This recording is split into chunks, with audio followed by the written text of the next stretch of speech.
ঠাকুরগাঁয়ে সম্ভ্রান্ত হিন্দু এক পরিবারের জন্ম আমার। আপনারা তো সবাই মুসলমানের ঘরের মুসলমান, আমি হিন্দুর ঘরের মুসলমান, ঠিক কিনা? এমনি এমনি মুসলমান হই নাই। মনে করছেন গরুর গোশত খাওয়ার আশায়? হ্যাঁ, গরুর গোশত খাওয়ার লোভে? আহা, আরে গরুর গোশত খাওয়ার জন্য এখন মুসলমান হওয়ার প্রয়োজন না। অনেক আমার দাদা কাকা যেটা খায়, কি কথা কন না? কেমনে বুঝে? সম্ভ্রান্ত এক হিন্দু পরিবারে জন্ম আমার।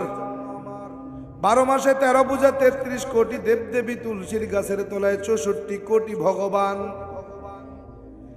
সংস্কৃত ভাষার উপরে পাণ্ডিত্য নিয়ে, ডিগ্রি নিয়ে গবেষণা কইরা বেদ, পুরাণ, রামায়ণ, মহাভারত, জেন্দা, বেস্তা, স্মৃতি, শ্রুতি, মনুসংহিতা, শ্রীমদ ভাগবত গীতা, রাজভোগ, কালীভোগ ছাড়াও অসংখ্য কিতাবাদি গবেষণা কইরা 44,441 খানা মন্ত্র পইরা দেখলাম তার ভিতরে 30,000 মন্ত্র শুধু মুসলমানের গুণগান।